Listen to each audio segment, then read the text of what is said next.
All right, so I've wanted to talk about this before I got too far. Um, I was working on it and I just kind of just let things go a little bit. So, a few things. You can see that I've started to put my beard in. That was for later. I started to articulate my eyes more and my nose. Just roughed in the lips a little bit. But what I want to talk about is parts of the eyes. I want to talk about the skin tones and hues that are present within the side of the face and even on the left side of the face there. I've really started to study all the subtle moments that are happening here. There's a lot of transitions of hues and values that are happening within your face. And if you really look and take the time and let your eyes kind of rest, you'll see so much more. I promise you, you'll see so much more. And one thing you just need to realize is in shadow, there's cool versions of the hue that you're using. So generally, we're all orange. Variations of orange. Orange is made of red and yellow, and some of us have more of like a brown skin, a darker complexion, and a lighter complexion. But it's all orange. You might say the word brown, but brown is not on the color wheel. It is a slightly desaturated orange. It's just a different version of orange. It's a darker orange. All the same. So that being said, whatever is in shadow, the opposite side of the light, you can see this side, the light is hitting my head, and this side is in shadow. So in shadow, things are going to be cooler. Not bright blue, like this blue, but you can put the blue down, and then you can put some of the other colors you were using there before, and you can see that it cools it. And if I study this, it's a little bit on the violet-y side. You might say, that's not violet. Violet's bright purple. What are you getting violet from? I'm saying it's leaning towards that cool direction on the color wheel of violet. But within the realm of this orange hue that we're using for our face. So I'm just going to do something here on the side. I'm going to put down a little bit of this, a little bit of this. So that's basically my two light values here, smeared up. Okay, just to get a base on. After that, I'm going to take this kind of pinkish hue, put it down. Now, rarely are we this pink. This is kind of fake. But on the left side of the head, we might be versions of that. I just put another layer of that kind of yellowy stuff on top, and it kind of cooled it down. But for my face, I'm a lighter complexion. What I'm going to do now is I'm going to break my blue. I lost my other blue. I must have dropped it somewhere. And I just like to have a little piece, and I just draw with it like this. And I'm just going to go on top of this. And now, because it's such a potent dark value, you can kind of see that that's pretty dark. But I'm going to blend it in. And then I'm going to hit this again. I'm going to hit this again, put a little bit more on, blend it in. And it's pretty blue now. It's kind of like a little bit too blue. It's on the violet side, and there's probably some of that in there. But then after that, I'm going to take it's kind of like the light value. Maybe this right here. I'm going to break it because I already used up most of my other stuff. And I'm going to put it right on top. Just like so.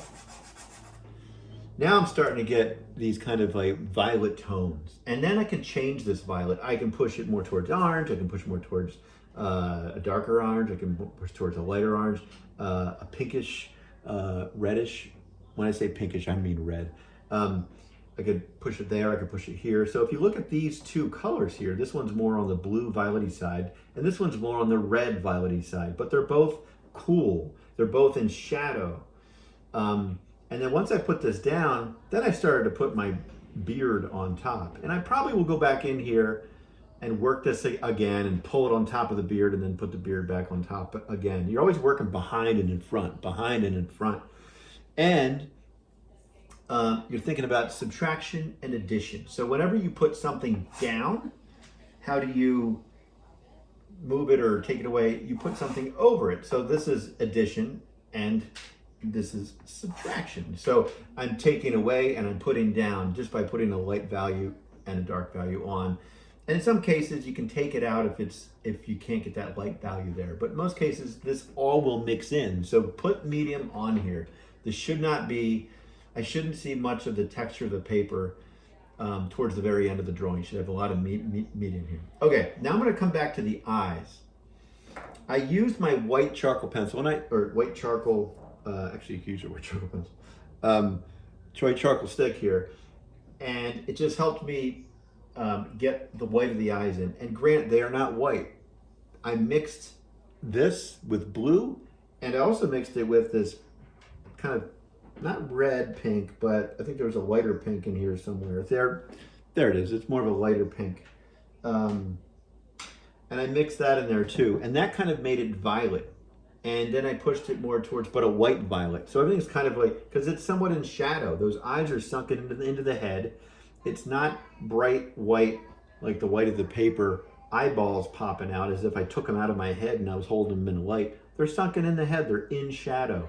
So they're going to be darker in value. And so there's a little bit of that there, just to tone down the white. And then above it, I put a little blue because there's a cast shadow.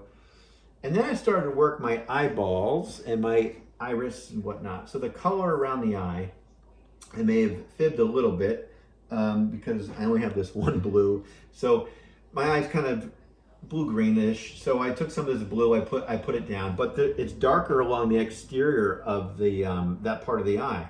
The color on the exterior, it's always darker. So what I did is I outlined it with the blue, and then I put some blue in the middle, and then I got this is the closest thing I have to yellow, that we all have to yellow.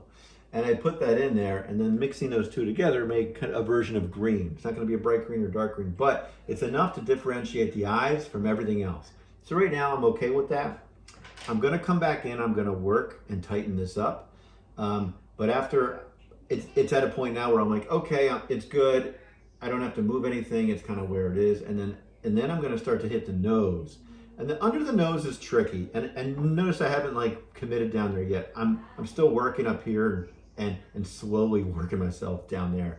And when you draw the nose, I can't remind you enough to angle your head and make sure you're dead center. Because sometimes when you draw your eyes, your head starts to turn this way, and you're like, oh crap, or darn, I have to turn my head back. But with your nose, you can draw your nose like this and then start drawing and then realize like, oh man, my nose is drawn here, but my face is looking in this direction. I need to make sure everything's in that direction. So you have to force yourself to make sure your nose is close to the side of your cheek as it should be throughout the entire drawing. And then you can really start to focus. Now, one thing that people do with the nose is they often make the nostril this big hole as if they're looking at it with a mirror upside down. Or they're looking down at a mirror and the mirror is looking up at you. That's not how your nostrils are viewed from a straight point of view. They're really, it's more like a shape that looks like this. Something like that. It's just a really small shape. And you can kind of see that I put that in there. And then the other one, if you can see it, but when I turn my head, it's gone. But when I turn my head this way, I can see the other nostril. So I have to make sure my head, because I can't see it from this point of view. So if I can't see it, I can't draw it. Don't draw it if you can't see it. So then it's just the side of my nose. And it gets a little tricky because my nose and the side of my cheek are really close in hue, and I need to differentiate between the nose and the other side of the cheek. Otherwise, it's just going to blend in and you won't even tell you have a nose. So I'm going to have to really study that and say, which one's darker? Is it behind here or is it the nose? Or which one's lighter? Is it behind the nose or is it the nose itself? And you're going to have to put that down and make sure one side is lighter or darker so the nose comes off the face. Last thing I'm going to talk about before I move further is the structure and straight line construction. I'm constantly drawing with somewhat straight lines and then I'll curve. So even when I put this down, actually I can do something right here. Even when I put like this stuff down, I'm doing it in straight lines and then I curve it or I soften it, and that's another thing I want to bring up. I'll put a medium down, Conte down, and then I'll I'll kind of quickly smear it, nothing major. I'll just put it in, or hit it just real quick with my finger. Nothing major. Don't blend. That's just going to be too much. Because you're kind of mixing. You're mixing with the medium, and you're mixing with your finger once in a while. And the other thing I want to say is, I can't stress enough, but I said this before, but you want to use the side of this. Don't draw everything like a pencil with a point. This is almost like a big paintbrush. This is very similar to painting, and you're thinking of massing in shapes and all that stuff. So use it like a paintbrush. The paintbrush will be about this wide, and you can kind of start to put things down quickly. This can be very fast once you get the system down, but in the beginning, it's going to take you guys a while. All right, so I'm going to continue working on my drawing and doing a time lapse. And if you have any questions, please reach out.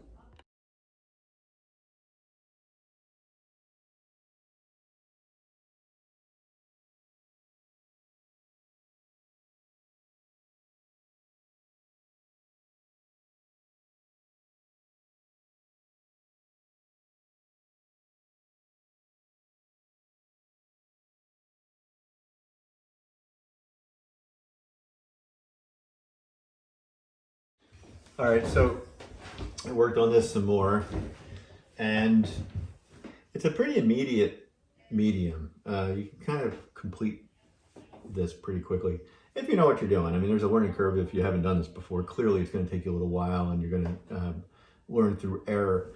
But once you get the hang of it, it's immediate, it's fast, it's dry, it's not painting, it's just quick, it's easy. And there's things that you can do to right the ship very fast.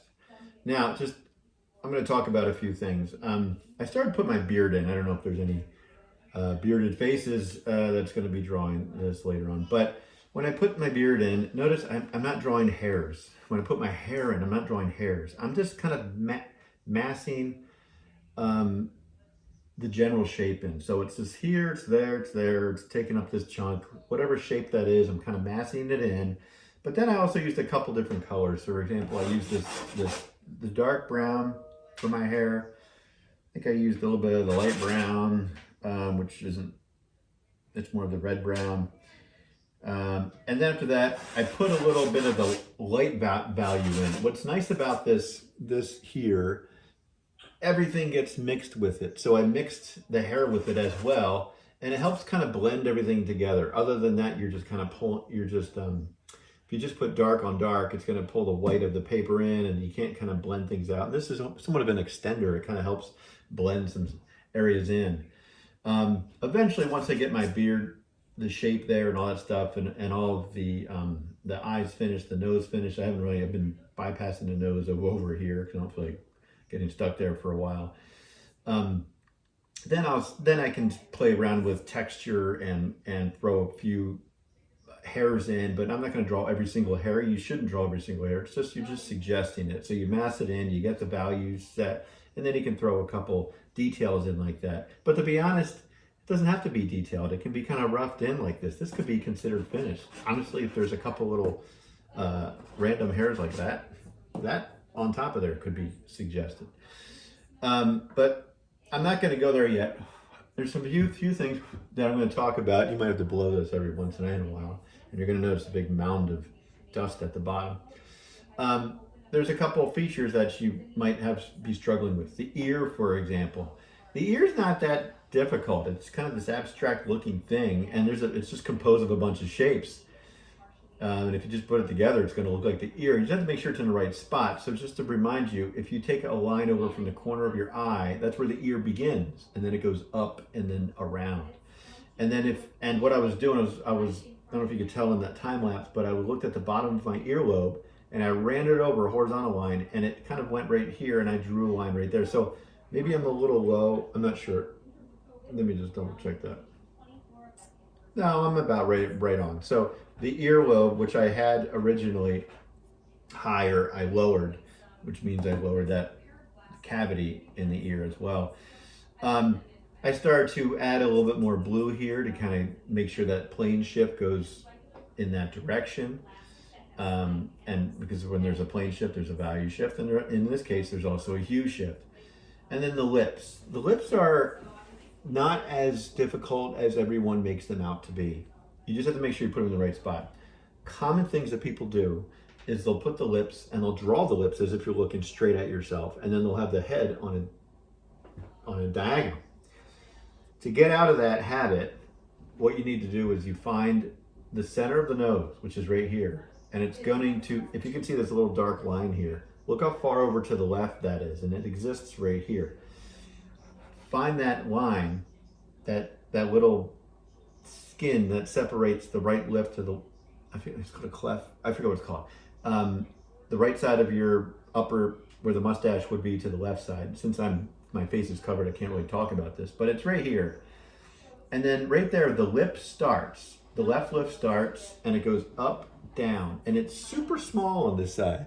It's, oh, I can't even see what I'm saying. It's super small on this side.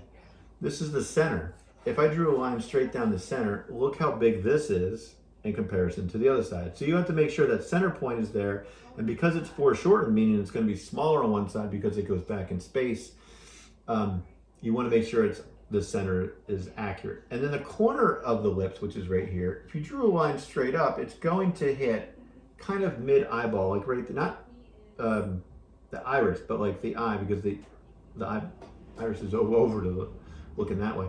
So it's going to go straight up, and it's going to kind of hit right there. That's about right. That's a corner where the fold is of the mouth. It's bigger. A lot of people draw these little tiny mouths. I think mine might be a little on the small side.